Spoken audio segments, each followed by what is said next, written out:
Atletico Madrid as Dortmund win by 4-2 as we welcome in Luis Garcia, and the one man who had belief that Borussia Dortmund could do it, could turn things around after that first leg defeat. We accused him of bias, of just supporting German teams, but no, Jurgen Klinsmann knows best. Jurgen, what a night in Dortmund that was.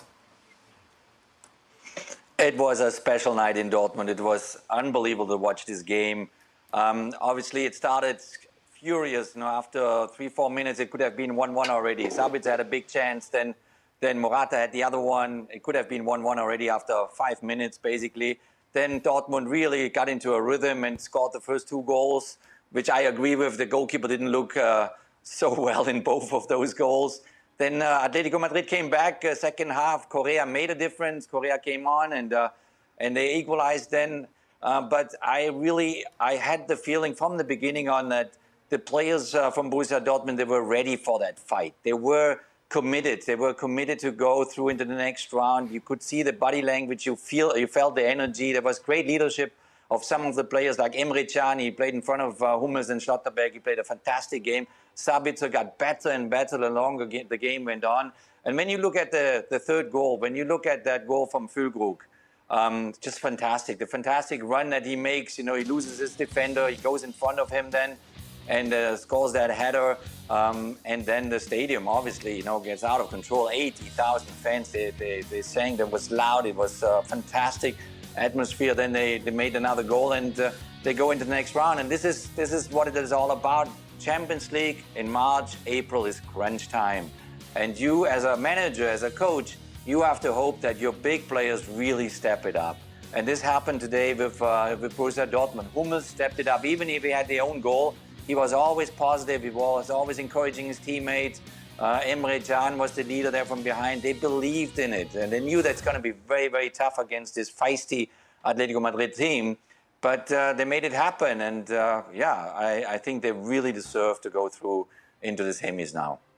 I much prefer watching this version of Atletico Madrid than the old one a few years ago. This game was crazy. Well, Dortmund drink a different juice in this competition to the Bundesliga, don't they? Yeah. They just. I mean, I think they topped their group, didn't they? They drink zero juice in the Bundesliga. They dropped, of course, with Newcastle, with Milan and PSG. Yeah, they come. I mean, straight away, and that you thought, right, they are superseding their domestic form in this competition.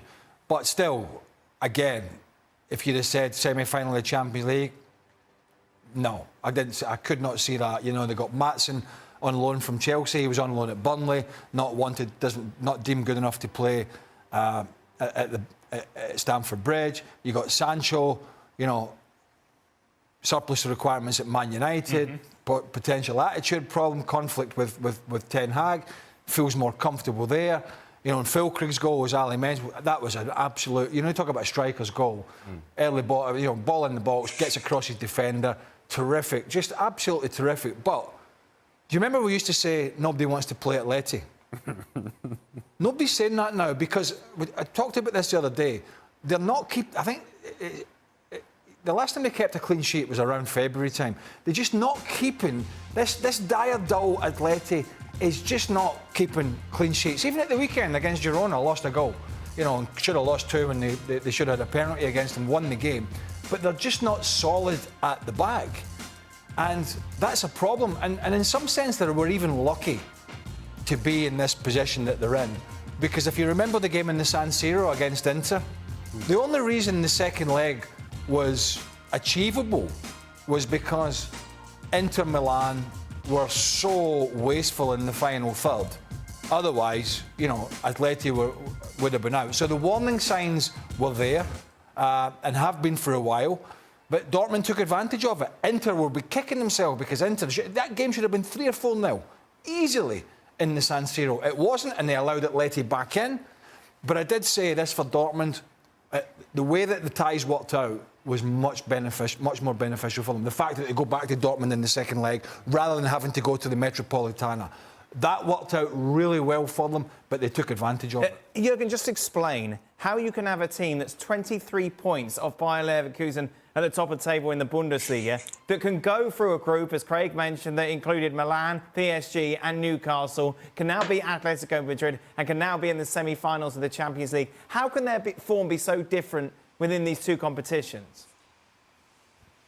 Yeah, it's really hugely difficult to keep the same form in all competitions, in a normal championship, in your cup competition, in the domestic one, and obviously in the European leagues. And this makes a big team, obviously, at the end of the day. And Dortmund struggled with that. The whole season has struggled with that, to have consistency in the Bundesliga, in the German Cup, and but for whatever reason they stayed on a good track in the Champions League, and they kicked out big names, and they're capable to make miracles happen, especially at their home stadium, because it's just rocking. When you play in that stadium, you play literally with a man more, because these people, they push you. When Correa scored the equalizer, it was quiet for about a minute and a half, and then suddenly you heard 80,000 people screaming for Dortmund, pushing them forward, giving them belief, and they started to run, they started to fight, and they started to believe in it again, and they turned it around. And this is, it is inconsistent what happens throughout the season with Borussia Dortmund. But on the other side, it's gorgeous to see. It's really fun to watch that this is possible, that it's doable to be in the semi-final of the Champions League, even if you had a bad domestic season. What's funny, Ali, as well, is that every time they cut to Edin Terzic on the touchline, like, oh, he's still in the job. Yeah. Because it's like, you feel like he's been sacked 4 or 5 times already this season. And he had been hanging on. And the reason he had been hanging on is because of the success in Champions League. Because the struggles for Borussia Dortmund in Bundesliga, you just mentioned in the numbers, they have been inconsistent is a nice way to put it. There's been times in which Borussia Dortmund have just been awful in Bundesliga. And the defending of Nico Schlotterbeck and Mats Hummels has been awful. And when I say awful, I mean awful. And then you watch them in Champions League and you go, wait. That's the same team from the weekend? And it isn't. And the level of energy with which they play today is different than what we see from them in the weekends in Bundesliga. It is.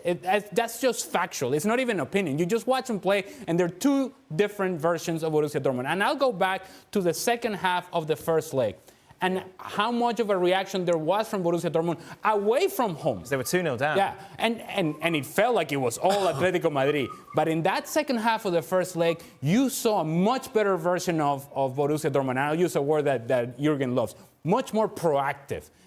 Attacking Atletico Madrid. Getting after Atletico Madrid. And to the point that Craig was making earlier, when you attack Atletico Madrid, you're going to score goals, because this team is not nearly as well structured as they once were, not nearly as organized, and to use Jurgen's description, not nearly as feisty as they once were.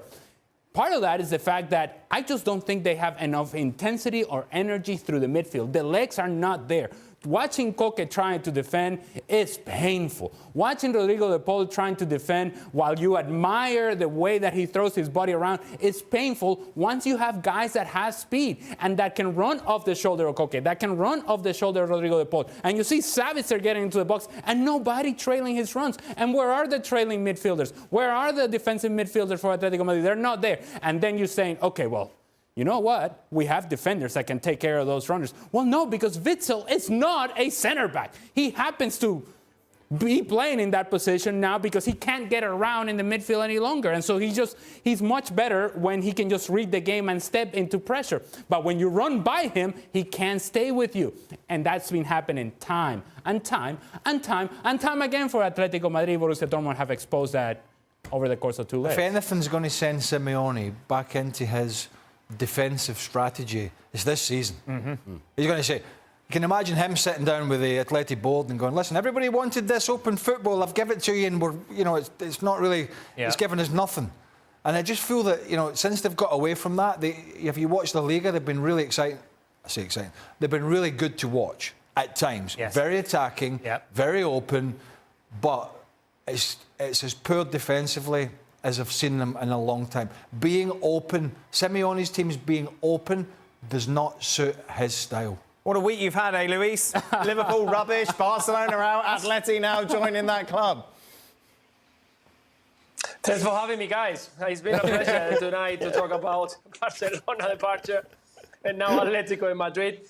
But listen, guys, you're talking about an Atletico Madrid that is not the one that we used to watch, because before they were so solid at the back, they were well organized, they never kind of give away any chances during the games, and now they are vulnerable.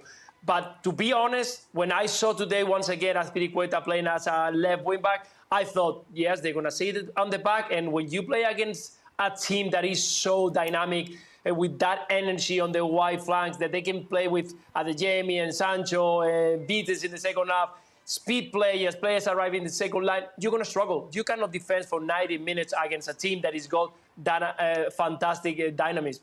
You cannot defend during 90 minutes with the players who are moving all around the places, floating and changing position and arriving in different directions. That is not possible. When the first 45 minutes stopped and then Atletico de Madrid was already losing 2-0, what happened? Riquelme, Correa, and Barrios. 3 players who are dynamic, energy, and can run. And what happened with Atletico Madrid? Totally different. They start attacking, they start creating. Why Atletico Madrid, when they are in a moment of that they have to defend, instead of defending, going forward, instead of defending, attacking the opponent and making them problems, they decided to sit at the back and wait to see what happened, because this is not the first time it happens. We've seen this last year and the year before and the year before. That's something that I don't understand. Why arriving to this point where Atletico de Madrid, we are talking that they are good going forward, but they decided to sit at the back and wait to see those quick transitions. I prefer an Atletico de Madrid that go forward, goes open, and see what will happen. And if you're going to sit back, if indeed that's the approach that you're going to take, that's because you have the players to do so. Right. Because you got Godin playing center back, right? You have that personality. You have a team that is willing to do exactly that job. Look, we're going to break things up. We're going to break up the rhythm. We're going to defend, and we're comfortable. We live for this moment. That's not the personality of this version of Atletico Madrid, and it hasn't been for a while. This is not just today. It hasn't been for a while. Craig just made the point that defensively they've struggled throughout the course of the season. That goes back to even last year and the year before then. This is a team that has been stuck in between, in this transition of, are we really defending, or are we attacking, or are we open? And they're neither here nor there. And when you're in between, you get exposed. They got exposed today.